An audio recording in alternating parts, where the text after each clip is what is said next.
826 विकास खंड हैं। इन सभी को अगर ध्यान में रखेंगे तो देश के अंदर ग्रामीण अर्थव्यवस्था वाला कोई राज्य है जिसकी आज भी 75% आबादी ग्रामीण क्षेत्र में निवास करती है और वहां की अर्थव्यवस्था का आधार वहां की ग्रामीण अर्थव्यवस्था ही है। वहां पर उन 100 आकांक्षात्मक जनपदों को चयन करके जो विकास की प्रक्रिया में पीछे छूट गए थे, उन्हें सामान्य जनपदों की सामान्य विकास खंडों की तर्ज पर विकसित करने के लिए जो कार्यक्रम बनाया गया है, उसके लिए 100 सीएम फेलोज को आज हम वहां पर तैनाती दे रहे हैं, जो वहां पर अगले कुछ वर्षों के अंदर अपना परिणाम देंगे और अपने कार्यक्रमों के साथ प्रदेश सरकार की विकास की यात्रा में सहभागी बनेंगे। हम सब जानते हैं 2018 में आदरणीय प्रधानमंत्री जी ने नीति आयोग को आदेश दिया था कि देश के अंदर जो 600 जनपद हैं, इनमें से कितने ऐसे जनपद हैं जो आज भी आकांक्षात्मक हैं। उन आकांक्षात्मक जनपदों के लिए कुछ पैरामीटर तय किए गए थे। शिक्षा है, स्वास्थ्य और पोषण है, कृषि और जल संसाधन है, स्किल डेवलपमेंट का है, वित्तीय समावेशन यानी फाइनेंशियल इंक्लूजन का है। ये 6 अलग अलग क्षेत्र में 75 इंडिकेटर के साथ उस समय नीति आयोग ने एक व्यवस्था बनाई थी कि इन 112 जनपद ऐसे चयनित हुए थे पूरे देश के अंदर जिन जनपदों को विकास की आवश्यकता थी, सपोर्ट की आवश्यकता थी, सहयोग की आवश्यकता थी, जिससे वो सामान्य जनपदों की श्रेणी में आ सके। और उन 112 में से 8 जनपद उत्तर प्रदेश के थे। उत्तर प्रदेश के अंदर जब 8 जनपदों को सामान्य जनपदों की तर्ज पर आगे बढ़ाने के लिए कार्य करने की बात सामने आई थी, नीति आयोग की टीम यहां आई थी, मेरे साथ बैठी थी। प्रारंभ में मेरी भी समझ में नहीं आ रहा था क्या है ये सब, लेकिन हमने प्रयास किया और प्रयास करने के बाद जब कार्य प्रारंभ हुआ तो कार्य प्रारंभ होने के बाद अब आश्चर्य करेंगे कि हमने कुछ चीजें तय की। मैं अपने उस समय मंत्रिमंडल के सभी सहयोगियों के साथ बैठा, सरकार के सभी अधिकारियों के साथ बैठा और मैंने कहा सबसे पहली शर्त तो होनी चाहिए कि वहां पे पूरा मैन पावर हो, वहां पे अधिकारियों की कमी न हो, शिक्षा में, स्वास्थ्य में, कृषि विभाग में, जल संसाधन विभाग में, स्किल डेवलपमेंट के लिए वहां पर कुछ कार्यक्रम हम चलाएं। अन्य क्षेत्रों में भी जो हमारे वित्तीय समावेशन के लिए बैंकर्स के साथ हमारी बैठकें होती थी, नियमित बैठकें होती थी, मैं स्वयं उसकी समीक्षा करता था। और मुझे प्रसन्नता है ये बताते हुए कि जब इसके परिणाम आने प्रारंभ हुए, यद्यपि हमने वहां पे कोई सीएम फेलो नहीं तैनात किया था, कम जनपद थे, 8 ही जनपद यूपी के थे, लेकिन हमारी टीम ने, प्रशासनिक टीम ने बहुत अच्छा काम किया। और उसका परिणाम क्या आया कि देश के अंदर जिन 10 जनपदों ने सबसे अच्छा काम किया, उन 10 जनपदों में से पहले 5 जनपद उत्तर प्रदेश के थे और टॉप 20 में उत्तर प्रदेश के सभी 8 के 8 जनपद थे।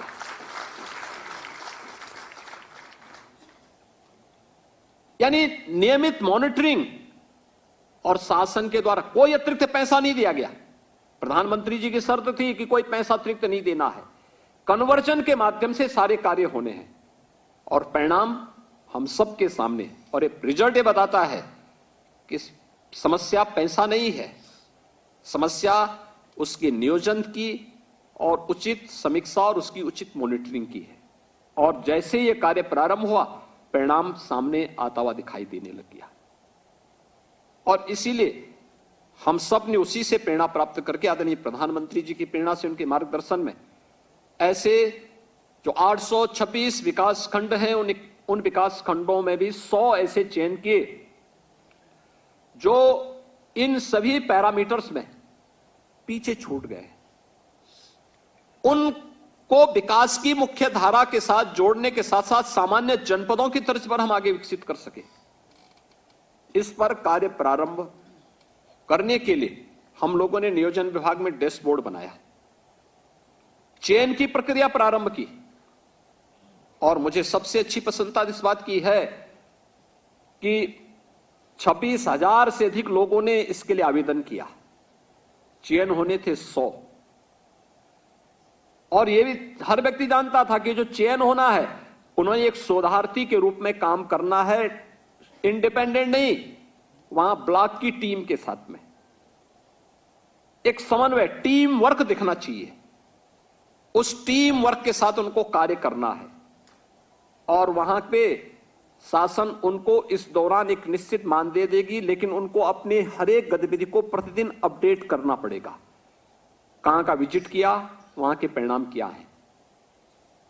ये इस देश से जो 100 सीएम फेलो चयनित हुए हैं, विगत कुछ दिनों से इनकी ट्रेनिंग के कार्यक्रम यहां पर ग्रामीण संस्थान में, पंडित दीनदयाल उपाध्याय ग्रामीण विकास संस्थान में इनके ट्रेनिंग के कार्यक्रम संपन्न हुए, और संपन्न होने के बाद आज उन्हें टैबलेट वितरण का कार्यक्रम के साथ ही उसके लिए नियुक्ति के लिए अधिकृत भी किया जा रहा है कि वे लोग इसके बाद जाएंगे, नियोजन विभाग के मार्गदर्शन में वहां पर कार्य करेंगे, अपनी ब्लॉक की टीम के साथ समन्वय बनाते हुए वहां कार्य करेंगे। जिले के अंदर सीडीओ, क्योंकि केवल 34 जनपदों में ये 100 विकास खंड आए हैं, वहां के सीडीओ को इसका नोडल अधिकारी बनाया गया है। बीडीओ और उनकी पूरी टीम के साथ उन्हें काम करना है, और उस कार्य के परिणाम को प्रतिदिन अपलोड करते हुए नियोजन विभाग के डैशबोर्ड के माध्यम से करना। डैशबोर्ड का हम प्रतिदिन अवलोकन कर सकते हैं कि कहां पे क्या प्रोग्रेस है, और उस प्रोग्रेस के आधार पर फिर रैंकिंग होगी, कौन किस विकास खंड की क्या रैंकिंग है, उसमें क्या सुधार हुआ है, और फिर नीति आयोग की तर्ज पर उन्हें इंसेंटिव देने की कार्रवाई भी हम उन विकास खंडों को अतिरिक्त भी देंगे कि उन्होंने ये काम किया, उसके लिए हम एक सहयोग करने जा रहे हैं, इसमें करने एक सहयोग करने जा रहे हैं। इस दिशा में हमें इसको आगे बढ़ाना होगा। इसमें कुछ चीजें हैं जिस पर, एक तो जो 100 फेलोज हैं, इनसे सबसे मैं कहूंगा उनके लिए शोध का एक अवसर भी है। ये ग्रामीण विकास में शोध का एक अवसर, पूरा एक विकास खंड उनके लिए कार्य करने के लिए मिलेगा। ग्रामीण विकास के लिए इससे अच्छा मॉडल आपके पास नहीं हो सकता। उत्तर प्रदेश जैसी बड़ी आबादी का राज्य, आप सब जानते हैं, राष्ट्रपिता महात्मा गांधी के ग्राम स्वराज की परिकल्पना को हम साकार कर सकते हैं, और उन्हें साकार करने के लिए भारत की ग्रामीण अर्थव्यवस्था किसी कालखंड में भारत की अर्थव्यवस्था के आधार हुआ करती थी। आज भी आप देखते होंगे गांवों में हर तबके का व्यक्ति है, जाति अलग हो सकती है, मत और मजहब अलग हो सकते हैं, पूजा पद्धति अलग हो सकती है, लेकिन पूरा गांव एक परिवार की भांति काम करता हुआ दिखाई देता है। यह आवश्यक नहीं कि किसी के पास जमीन है और किसी के पास नहीं है तो हम इसकी जमीन को बांट के उसको दे दें, नहीं, इसके पास जमीन है तो दूसरे के पास स्किल है, ये दोनों मिलकर के काम करते थे, परिणाम सामने आता था। गांव में कोई खेती कर रहा है तो कोई बाजार के साथ जुड़ा हुआ है, बीज से बाजार तक की व्यवस्था एक ग्राम पंचायत स्वयं उपलब्ध करवाती थी। गांव में गांव की व्यवस्था हर एक के साथ जुड़ी हुई थी। गांव का पुरोहित भी है तो गांव का नाऊ भी है, गांव का कारपेंटर भी है, गांव का बढ़ई है, गांव का राजमिस्त्री है, गांव का ये सब कुछ है, और पूरा गांव अपने आप में आत्मनिर्भर इकाई के रूप में विकसित होकर के आत्मनिर्भरता के लक्ष्य को प्राप्त प्रदान करता था। किसी के सामने हाथ फैलाने की आवश्यकता नहीं थी। यही थी राष्ट्रपिता महात्मा गांधी की ग्राम स्वराज की परिकल्पना। उस आत्मनिर्भरता को प्राप्त करने के लिए ही हम लोगों ने प्रधानमंत्री जी के मार्गदर्शन में प्रदेश के अंदर 1 डिस्ट्रिक्ट 1 प्रोडक्ट की अपनी यूनिक योजना प्रारंभ की। ये जनपद स्तर पर है। इसको हम कुछ दिनों में इसके विस्तार की कार्य योजना को भी लेकर के आगे कार्य कर रहे हैं।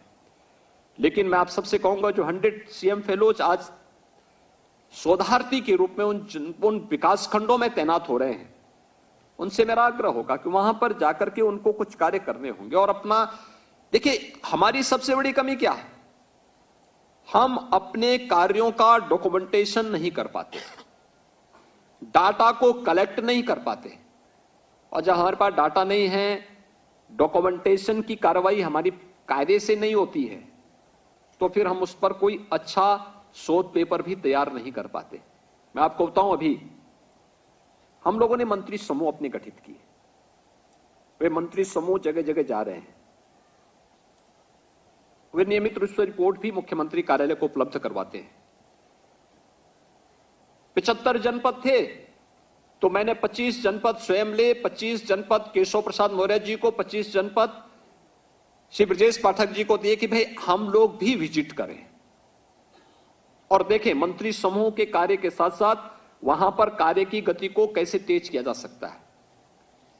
उसके परिणाम अच्छे आए, लेकिन परिणाम के साथ साथ हम अपनी रिपोर्ट को कैसे डॉक्यूमेंटेशन के रूप में कर सकते हैं।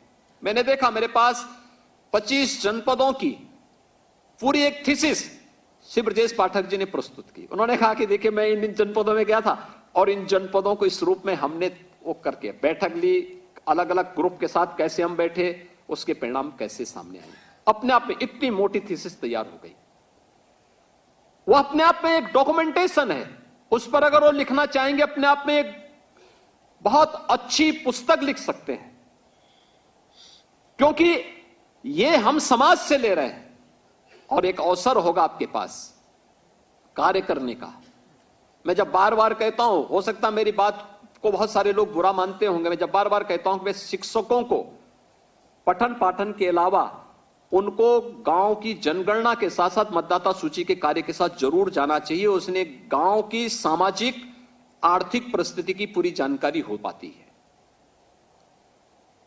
वो शिक्षा क्या जो हमें केवल सैद्धांतिक जानकारी तक, अक्षर ज्ञान तक सीमित रखे। अगर व्यवहारिक जानकारी न दे सकते तो शिक्षा का कोई मतलब नहीं जीवन में। व्यवहारिक जानकारी, जिस गांव में हम लोग जा रहे हैं, उन गांवों में जाकर के जहां हम बच्चों को पढ़ा रहे हैं, हमें जानकारी तो होनी चाहिए इस गांव में कितने परिवार रहते हैं, किन किन परिवारों की आर्थिक स्थिति क्या है, कितने लोग सरकारी नौकरी में हैं, कितने लोग कृषि के साथ जुड़े हुए हैं, कितने लोग व्यापार के साथ जुड़े हुए हैं, कितने लोग स्ट्रीट वेंडर हैं, कितने लोग श्रमिक हैं, कितने पशुपालक हैं, कितने लोग किस किस कार्य के साथ जुड़े हुए हैं। ये जानकारी तभी होगी जब हम डोर टू डोर जाएंगे, एक एक घर का सर्वे करेंगे और जानकारी लेने के बाद फिर उस सर्वे को शासन को भी अवगत कराएंगे। है बहुत सारे ऐसे कथित विद्वान हैं जिन्होंने कहना शुरू कर दिया, इन शिक्षकों से अब और दूसरा काम लेना ही नहीं है, अब इनको केवल विद्यालय में ले जाना है। और मुझे लगता है कि मैं उस दिन के आदेश को भी देखने वाला हूं जिस दिन वो ये कहेंगे कि कोई आवश्यकता नहीं, ये लोग घर से भी ऑनलाइन अपना पढ़ा सकते हैं, क्योंकि कोरोना नहीं भी है तो क्या दिक्कत आ रही, पढ़ा रहे हैं तो पढ़ा रहे हैं, कौन बात है, वो तो हो ही रहा है। उसमें भी कोई आदेश किसी दिन आ जाएगा, कोई उसमें भरोसा नहीं जी। लेकिन हम सबको व्यवहारिकता को जानना पड़ेगा और उसकी सच्चाई को भी जानना पड़ेगा और उस सच के तह में जाकर के हम लोगों को कार्य करना होगा। और इसलिए 100 जो शोधार्थियों को आज हम भेज रहे हैं, उनसे मैं एक आग्रह करूंगा कि अगला 2 साल 3 साल तक उन्हें उन विकास खंडों में कार्य करना पड़ेगा और कार्य करते हुए अपना परिणाम देना पड़ेगा। और जब वहां पर जाएं तो एक अपना अच्छा शोध ग्रंथ भी लिखें ग्रामीण विकास पर, क्योंकि आप में से मैं देख रहा था ज्यादातर लोग पीएचडी हैं, एमटेक हैं, एमफिल हैं। और आपके लिए एक अवसर होगा, क्योंकि आपका यह शोध ग्रंथ अपने आप में, देखिए, लिखने की सीखने में, किसी भी उम्र में सीखने में कोई गुरेज नहीं होना चाहिए, कोई परहेज नहीं होना चाहिए हमें। हर दिन हर उम्र हमारे लिए सीखने की होती है, कुछ नयापन देने की होती है। भारत की परंपरा तो यही कहती है कि आनो भद्रा कर्तो यंतो विश्वत, यानी ज्ञान की परंपरा जहां से भी आ सकती है, ज्ञान की उस धारा के साथ हमें अपने आप को जोड़ना चाहिए, और ज्ञान की उस धारा के साथ जोड़ करके आप अपने आने वाली पीढ़ी को बहुत कुछ दे सकते हैं। जो 100 सीएम फेलोज आज यहां पर हम भेज रहे हैं 100 विकास खंड के लिए, जो आकांक्षात्मक विकास खंड है, इन 100 विकास खंडों को हमें एक नई ऊंचाई तक पहुंचाना है, सामान्य जनपदों से भी अच्छी श्रेणी में पहुंचाना है। हमारे विभागों के अपर मुख्य सचिव, प्रमुख सचिव और विभागाध्यक्षगण भी हैं, मैं उनसे कहूंगा कि वे सुनिश्चित करें कि इन 100 विकास खंडों में पूरा मैन पावर रहे, कहीं भी मैन पावर की कमी ना हो। 100 विकास खंडों के जो सीएम फेलोज वहां जा रहे हैं, इनके लिए आवासीय व्यवस्था जिला प्रशासन उन विकास खंड मुख्यालयों पर करे और वहां पर एक सुरक्षित और अच्छा वातावरण उन लोगों को दें। उन्हें वहीं से फिर पूरे विकास खंड का भ्रमण विकास टीम के साथ और अकेले भी जाकर के करना होगा। इस बात की ट्रेनिंग उन्हें पिछले कुछ दिनों की ट्रेनिंग के दौरान दी गई होगी, और मैं आपको इस बात के लिए आश्वस्त दे रहा हूं। मैं यहां चीफ सेक्रेटरी भी बैठे हुए हैं, नियुक्ति विभाग के हमारे अपर मुख्य सचिव और अन्य अधिकारी गण भी हैं, कि जो 100 सीएम फेलोज होंगे एक नया प्रयोग होगा। इनमें से जो भी बाद में शासकीय सेवा में आना चाहेगा, इनको हम वेटेज देंगे, एक निश्चित वेटेज देने का काम भी करेंगे, और इनको मिलना भी चाहिए, क्योंकि तब तक इनके पास कार्य का एक अनुभव हो चुका होगा, और इनको शासकीय सेवा में फिर वेटेज, एज में रिलैक्सेशन, और साथ साथ इस कार्य का अगर इनकी अच्छी रैंकिंग है तो उसके लिए फिर हमें उनको उस व्यवस्था के साथ जोड़ने की कार्रवाई के लिए भी शासकीय सेवा में जब विज्ञापन निकलेंगे 2 साल 3 साल के बाद, तो उसमें एक वेटेज भी उनको देने की कार्रवाई के साथ ये प्रक्रिया अभी से जुड़नी चाहिए, जिससे आने वाले समय में इस प्रकार के फेलोज को हम प्रदेश के अंदर अन्य क्षेत्रों में भी लागू कर सकें। अभी तो हम ग्रामीण क्षेत्र में दे रहे हैं, अभी हमें नगर विकास के क्षेत्र में भी इस प्रकार का कार्य करना है। हमारे पास इस समय देश के अंदर सबसे बड़ा अर्बन बॉडीज हमारे पास हो चुकी है। अर्बन बॉडीज का मतलब यानी 763, और मेरा अनुमान है कि कुछ समय के बाद ये बढ़कर के 800 क्रॉस करेगा। लेकिन अभी भी वहां बुनियादी सुविधाओं का अभाव है। हम इन नगर निकायों को आत्मनिर्भर कैसे बनाएंगे, जनता को बुनियादी सुविधाएं कैसे उपलब्ध करवाएंगे, ये इस दिशा हम उस पर कार्य करेंगे। मैंने औद्योगिक विकास विभाग को भी कहा है कि प्रदेश में निवेश के लिए भी कुछ फेलोज हमें रखने चाहिए, आईएम से जुड़े हुए हों, आईआईटी से जुड़े हुए हों, विश्वविद्यालय से जुड़े हुए हों, ऐसे 50 हो 100 हो, उनको हम जोड़ें और एक एक निवेशक के साथ उन्हें जोड़ें। निवेशक ने आवेदन किया, आवेदन उसका पर्याप्त है, फिर शेष कार्य हमारा फेलो यहां पे करेगा। उसको जब तक कि उसकी फैक्ट्री का भूमि पूजन का कार्य और उसका कार्य शुभारंभ न हो जाए, तब तक की निगरानी का काम और उसको अपडेट करने का काम और फेलो स्वयं ही करे। इस दिशा में औद्योगिक विकास को भी इस विभाग के साथ आगे बढ़ने की आवश्यकता है।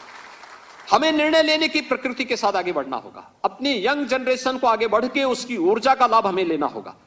और जब भी हम इस कार्य को करेंगे, हमारी जो प्रतिभावान युवा शक्ति है, जो आज दुनिया के सामने अपनी प्रतिभा और अपनी ऊर्जा का लाभ दे रहा है, इसकी प्रतिभा और ऊर्जा का लाभ अगर उत्तर प्रदेश को प्राप्त होगा, उत्तर प्रदेश को देश की नंबर 1 की अर्थव्यवस्था बनने में कोई देर नहीं लगेगी। नंबर 1 की अर्थव्यवस्था बनने में हमें कोई देर नहीं लगेगी। इस कार्यक्रम को हम आगे बढ़ाएंगे इस विश्वास के साथ। मैं 100 जो सीएम फेलोज हैं, जिन्हें आज 100 आकांक्षात्मक विकास खंडों में जाकर के अपने कौशल का परिचय देना है, उनके प्रति अपनी शुभकामनाएं देता हूं। आप सबको दीपावली की मंगलमय शुभकामनाएं भी देता हूं और विश्वास व्यक्त करता हूं कि आप सभी में एक स्वस्थ प्रतिस्पर्धा विकसित हो, एक स्वस्थ प्रतिस्पर्धा विकसित हो। और मेरा यह मानना है कार्य करने की उम्मीद वहीं पे होती है जहां पर पहले न हुआ हो या जहां पर लोग कम विकसित हुआ हो।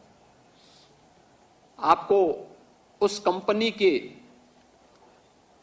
दो उन एजेंट्स की जानकारी होगी जिनके बारे में जिनको कंपनी ने चयन तो किया, लेकिन चयन करने के बाद जब उनसे पूछा गया कि भाई आप कैसे कार्य करेंगे, भ्रमण करने के बाद उनका इंटरव्यू लिया जा रहा था।